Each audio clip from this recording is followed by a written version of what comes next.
Bonjour à tous, j'ai le plaisir de vous retrouver pour une nouvelle séance relative aux droits des sociétés.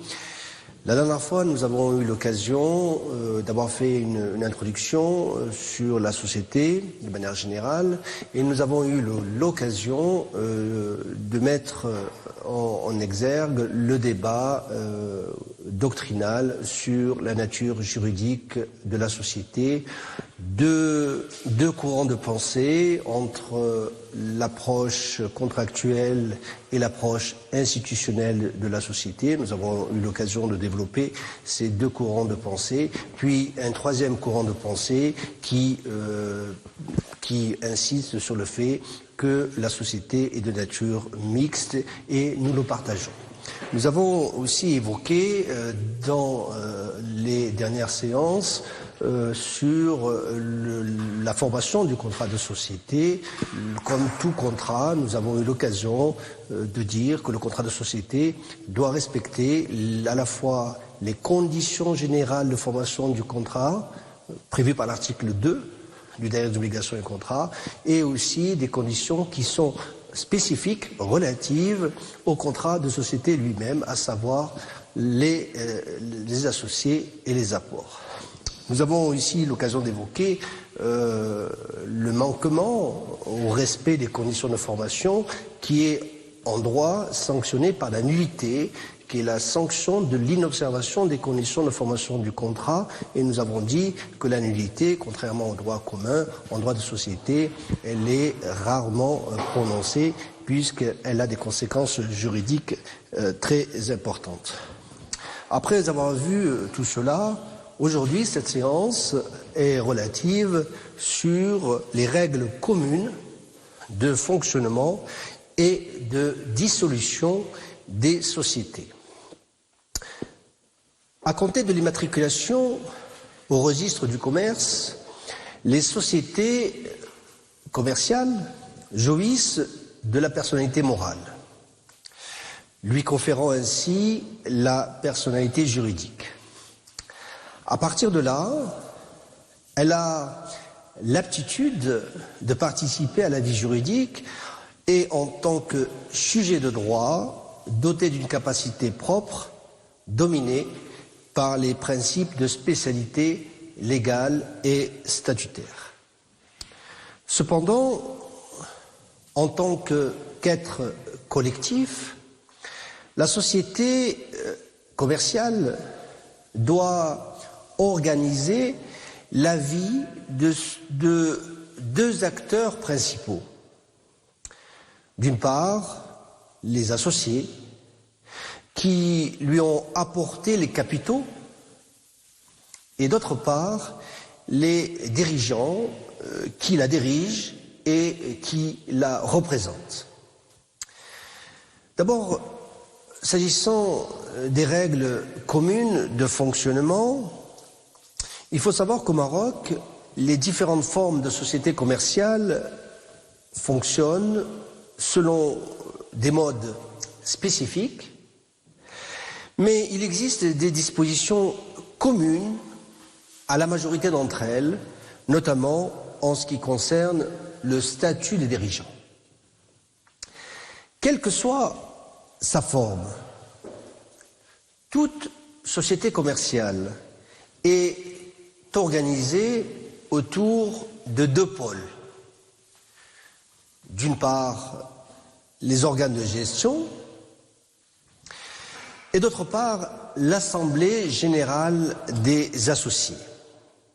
Voyons maintenant qu'en est-il des organes de gestion de la société.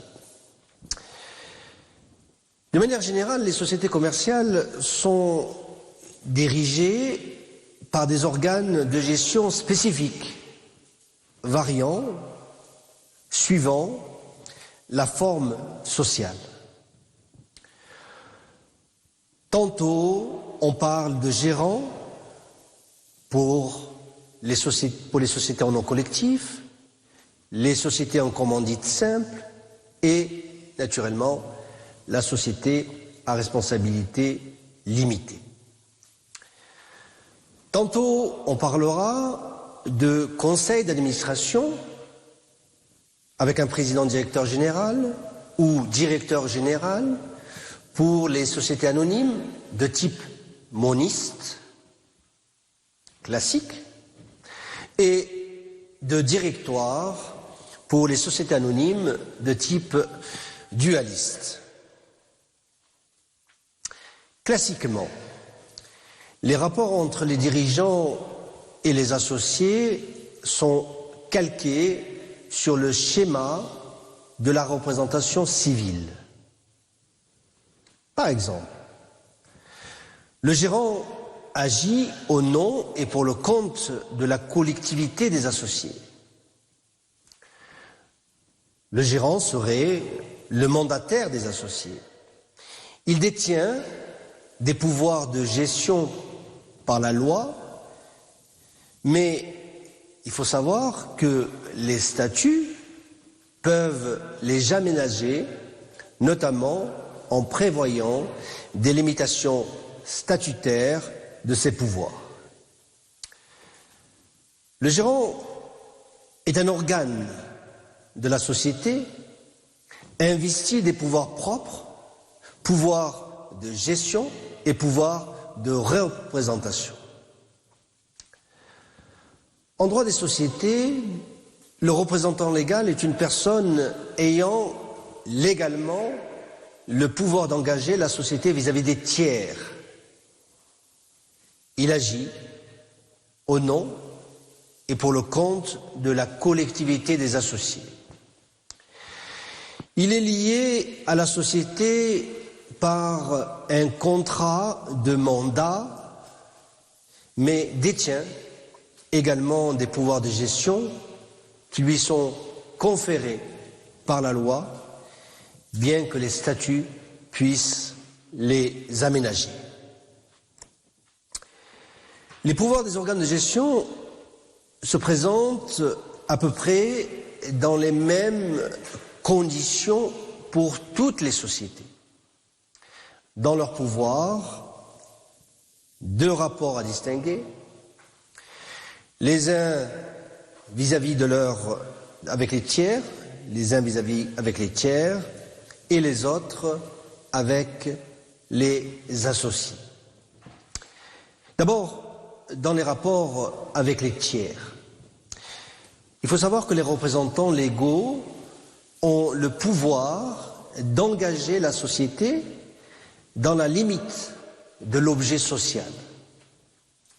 Ainsi, au terme de l'article 69 de la loi 17-95 relative aux sociétés anonymes, ASA, le conseil d'administration est investi des pouvoirs les plus étendus pour prendre en toutes circonstances, toute décision à la réalisation de son objet au nom de la société. De même, au terme de l'article 63 de la loi 5-96 relative aux sociétés à responsabilité limitée, la SARL, le gérant est, dans les rapports avec les tiers, investi des pouvoirs les plus étendus pour agir en toutes circonstances au nom de la société.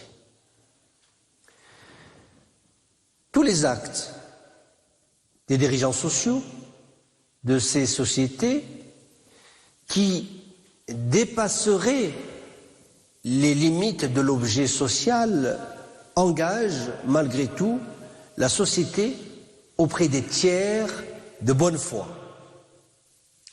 En droit des sociétés, cette situation est prévue pour la société à responsabilité limitée, la SARL, à l'article 63, alinéa 3 de la loi 5-96 et à l'article 69, alinéa 2 de la loi 17-95 pour les sociétés anonymes, l'ASA.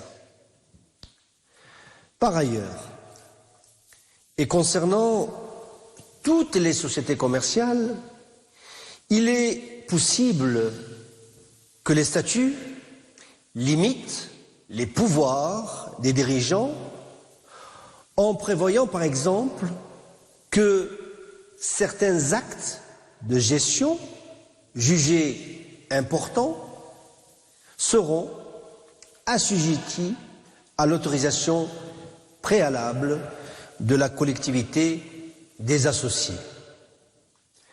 À cet égard, d'une part, l'article 63, alinéa 3 de la loi 17-95 et d'autre part, à l'article 69, alinéa 4 de la loi 5-96, précise expressément que ces clauses limitatives sont inopposables aux tiers. Qu'est-ce que ça signifie d'un point de vue juridique? Cela signifie que la société se trouvera engagée vis-à-vis d'eux, même en cas de violation des limitations statutaires de ses pouvoirs par le dirigeant. Que faut-il en conclure? Il faut en conclure que ce principe évite aux tiers qui contractent avec la société par l'intermédiaire de son dirigeant la contrainte de devoir consulter les statuts de façon à s'informer de l'étendue de ses pouvoirs. Enfin, on peut souligner que dans les rapports avec les associés, les représentants légaux sont tenus de respecter les clauses statutaires. Vient une question très intéressante de savoir s'il est possible, en droit de société donc, de savoir s'il est possible de cumuler entre un mandat social et un contrat de travail. En droit marocain des sociétés, le cumul des fonctions de dirigeant social avec un contrat de travail est possible dans une société, sauf dans certains cas prévus par la loi. Cependant, il faut noter que cette possibilité est soumise à 3 conditions. D'abord, le contrat de travail doit impérativement correspondre à un emploi effectif. Ensuite, le contrat de travail exige l'exercice de fonctions techniques distinctes de celles exercées dans le cadre du mandat et donnant lieu à une rémunération distincte. Et enfin, la troisième condition, il faut, comme ce qui caractérise le contrat de travail, il faut, en droit des sociétés, l'existence d'un lien de subordination, un lien hiérarchique. De manière générale, il appartient aux dirigeants d'établir à la fin de chaque exercice un certain nombre de documents comptables, notamment le bilan, l'inventaire ou encore le compte de résultats. À ces documents comptables s'ajoute également un rapport de gestion. L'ensemble ou tous ces documents doivent être mis à la disposition des associés au moins 15 jours avant la tenue de l'Assemblée générale ordinaire annuelle, au cours de laquelle ces derniers devront se prononcer sur les comptes sociaux. Par exemple, pour la société à responsabilité limitée, la SARL, ce délai, prévu par l'article 71, alinéa 2 de la loi 5-96 et selon l'article 70, alinéa 1er de la loi 5-96, l'Assemblée générale ordinaire doit se tenir dans les 6 mois de la clôture de l'exercice. Qu'en est-il maintenant de l'Assemblée générale des associés? Il faut noter que dans toute organisation d'une société, l'Assemblée générale permet à la collectivité des associés d'exercer leur pouvoir général de contrôle sur la gestion de la société. L'exercice de ce pouvoir de contrôle de la gestion par les associés est d'une part la manifestation du droit qu'ils ont acquis dans la société en lui permettant de bénéficier de leurs apports, et je rappelle que les apports est une condition de formation spécifique du contrat de société, la nécessité, prévue par l'article 982 du derrière des obligations et contrats, la mise en commun. Et d'autre part, ici, c'est aussi l'illustration de l'affectio societatis qui les unit. Nous avons eu l'occasion, dans les séances précédentes, d'avoir expliqué l'affectio societatis, qui est une quatrième condition, ou le quatrième élément de condition de formation de contrat. L'affectio societatis est un critère jurisprudentiel. C'est la volonté de s'associer et de collaborer. Ce pouvoir de contrôle de l'Assemblée générale se manifeste également, pour l'essentiel, par un droit de nomination et de révocation des dirigeants. Il se manifeste aussi par un droit d'approbation des comptes sociaux et d'affectation des résultats. Enfin, on peut noter que ce pouvoir se manifeste par le droit d'information des associés et des actionnaires. Nous avons vu les règles de fonctionnement, voyons maintenant les règles de dissolution. Toutes les sociétés ont en commun certaines causes de dissolution. La dissolution, en droit des sociétés, marque le terme de l'existence sociale.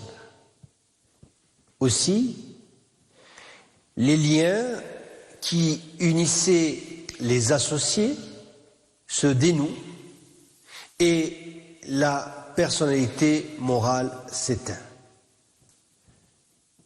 Par rapport aux personnes physiques, c'est la mort. Dans ce cas, le patrimoine social n'a alors plus de titulaire, il faut donc le liquider. Quelles sont les causes de dissolution en droit des sociétés? Principalement, ou traditionnellement, il existe 3 catégories de causes selon que la dissolution s'opère de plein droit ou sur décision des associés ou enfin en exécution d'une décision de justice. Voyons maintenant la première cause de dissolution, la dissolution de plein droit. Cette dissolution de plein droit est prévue par l'article 1051, alinéa 1, 2, 3, 4 et 5 du Daïr des obligations et contrats. L'alinéa 1er prévoit que la dissolution est de plein droit par l'expiration du terme fixé pour sa durée ou par l'accomplissement de la condition ou autre fait résolutoire sous laquelle elle a été contractée. L'alinéa 2 de l'article 1051 du Daïr des obligations prévoit que la dissolution de plein droit peut résulter par la réalisation de l'objet en vue duquel elle avait été contractée ou par l'impossibilité de le réaliser. L'alinéa 3 de l'article 1051 du Daïr des obligations et contrats prévoit que la dissolution de plein droit peut résulter par l'extinction de la chose commune ou la perte partielle assez considérable pour empêcher une exploitation utile. L'alinéa 4 de l'article 1051 du Daïr des obligations et contrats prévoit, quant à lui, que la dissolution de plein droit peut résulter par le décès, l'absence déclarée, l'interdiction pour infirmité d'esprit de l'un des associés, s'il n'a été convenu que la société continuerait avec ses héritiers ou représentants ou qu'elle continuerait entre les survivants. Enfin, l'alinéa 5 de l'article 1051 du Daïr des obligations et contrats prévoit que la dissolution de plein droit peut résulter par la déclaration de faillite ou la liquidation judiciaire de l'un des associés. Notons également qu'exceptionnellement, l'annulation de la société qui, en droit de société, n'est pas rétroactif, provoque la dissolution de la société. Enfin, il est important de noter que les statuts peuvent également prévoir la dissolution pour toute autre cause prévue par les statuts eux-mêmes. Nous avons vu le premier cas de dissolution qui est la dissolution de plein droit. Qu'en est-il maintenant de la dissolution volontaire? La dissolution volontaire anticipée est prévue par l'article 1051, alinéa 6 du Daïr des obligations et contrats. La dissolution décidée par les associés peut intervenir à tout moment, suivant les modalités imposées par la loi ou prévues dans les statuts.